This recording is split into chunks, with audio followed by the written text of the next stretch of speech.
There are moments in life when we encounter something so strange, so inexplicable, that it shakes the foundation of what we thought we knew. We've all heard the stories, the ones that come from an old friend or a distant relative, passed on from one generation to the next. Stories about things that shouldn't be possible. Stories we try to explain away. But no matter how hard we try, there are some things that just don't add up. Stay close, listen carefully, because the stories you're about to hear are like no others. And once they're told, they will stay with you, lingering in the corners of your mind, making you question the very things you thought you knew about the world around you. So let the rain fall, let the darkness settle in, and allow yourself to hear these stories. Stories that have been waiting for you, stories that are far too real to ignore.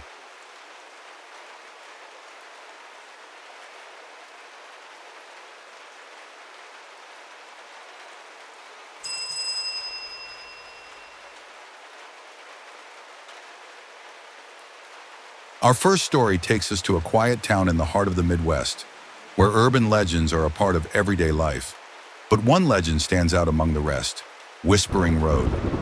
Locals say that on stormy nights, travelers passing through might hear something. Voices in the rain, faint and distant at first, growing louder the closer you get to the edge of town. Some believe it's just the wind. Others claim it's something far more sinister. For David, a long-haul truck driver with no patience for ghost stories, it was just another road, until it wasn't. It was 2 a.m., and David was already running late. He'd been driving for hours, the storm making it nearly impossible to see more than a few feet ahead. The GPS directed him onto a smaller road, one he didn't recognize. But he trusted the technology more than his own memory, so he followed it. The rain seemed heavier here, the road narrower. The trees loomed closer, their shapes distorted by the darkness. And then he heard it.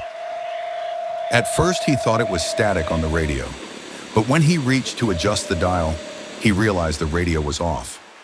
The sound grew louder, a faint, rhythmic whisper, like a voice carried on the wind. He glanced in his mirrors, expecting to see another car, but the road behind him was empty, just as it had been for miles. David laughed it off. Fatigue, he thought. Too many hours on the road. But the whispers didn't stop. They grew louder, more insistent, until he could make out the words, "Stop the truck."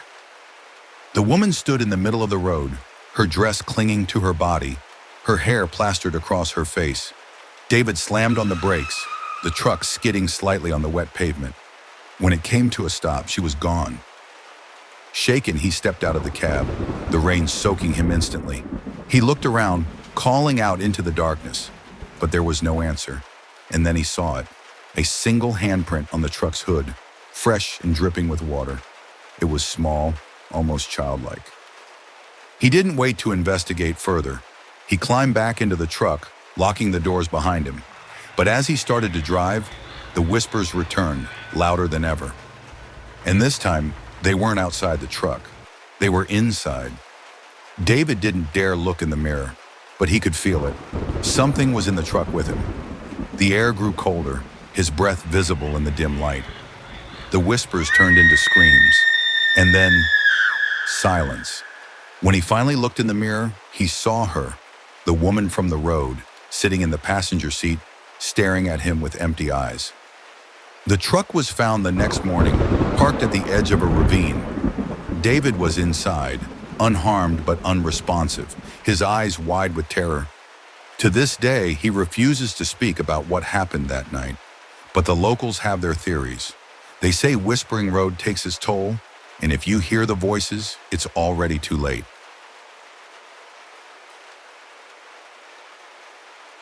Our second story takes us to a small town in New England, where old houses hold old secrets. When Lisa and her husband moved into their dream home, they thought they'd found the perfect place to start a family. But what they didn't know was that they weren't alone.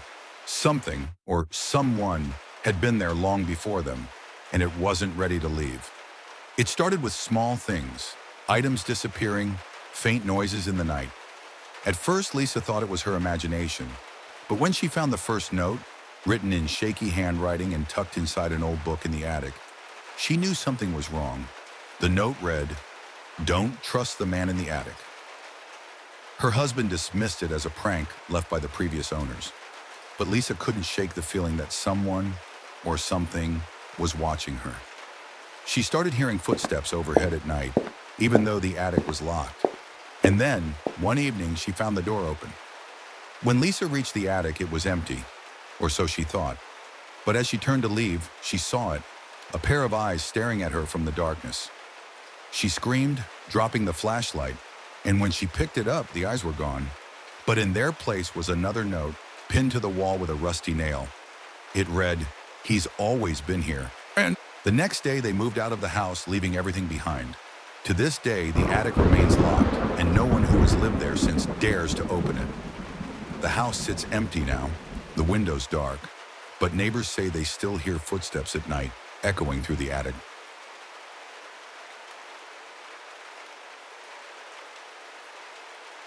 Our final story comes from a family much like yours. Ordinary, comfortable, unaware of what was about to enter their lives. It happened one stormy night when a man appeared on their doorstep. He wasn't someone they knew. He wasn't someone they expected. And yet, when they opened the door, they let him in. Mark and Sarah lived in a quiet neighborhood with their 7-year-old daughter, Emily.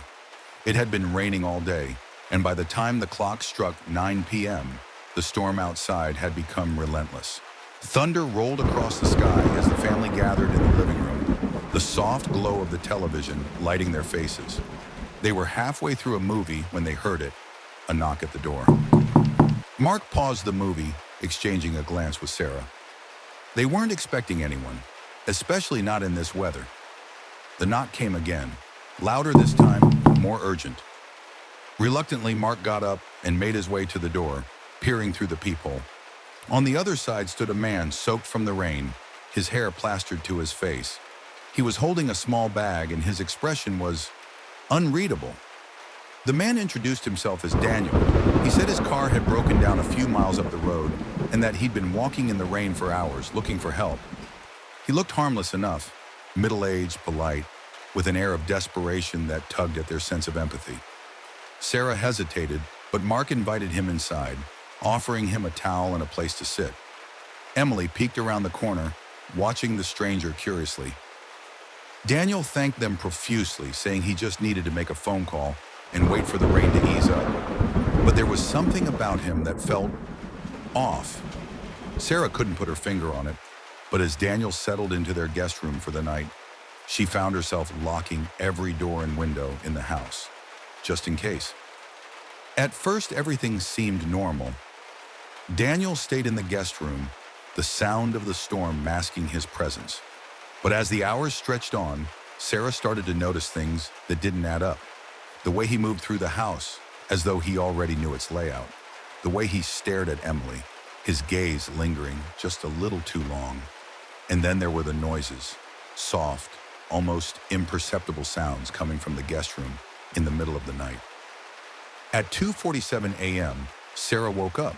She wasn't sure what had roused her, but as she lay there in the darkness, she realized the rain had stopped. The house was eerily silent, and then she heard it, the faint creak of a floorboard just outside her bedroom door. Sarah's heart pounded in her chest as she stepped into the hallway. The air was cold and the house felt wrong. She glanced toward Emily's room, relieved to see the door still shut. But the guest room door was open, and Daniel was gone. She took a step closer, her breath hitching in her throat as she noticed the wet footprints leading from the guest room to Emily's door. She rushed to Emily's room, throwing the door open. Emily was asleep in her bed, unharmed, but the window was open, rainwater pooling on the floor beneath it. And on the windowsill was something that froze Sarah in place, a photograph of her family taken years ago with Daniel standing in the background, smiling. The family moved out of the house the next day, leaving everything behind. They never saw Daniel again, but they weren't the only ones. Over the years, others have told similar stories of a man who appears in the rain, asking for shelter, only to leave behind fear and questions that are never answered. Who he is and what he wants, no one knows. But one thing is certain, when the rain falls and the knock comes at your door, think twice before you let him in. If you've made it this far, you're brave enough to face the unknown. But remember, the darkness holds many more secrets, and this is just the beginning. Subscribe and turn on notifications so you never miss another chilling tale. There are countless true horror stories waiting to be told, and some may be closer to you than you think. Leave a comment below with your own scary experiences, or let me know which stories haunt you the most. And if you enjoyed this, hit the like button. It helps bring even more terrifying tales your way. Until next time, sleep well if you can,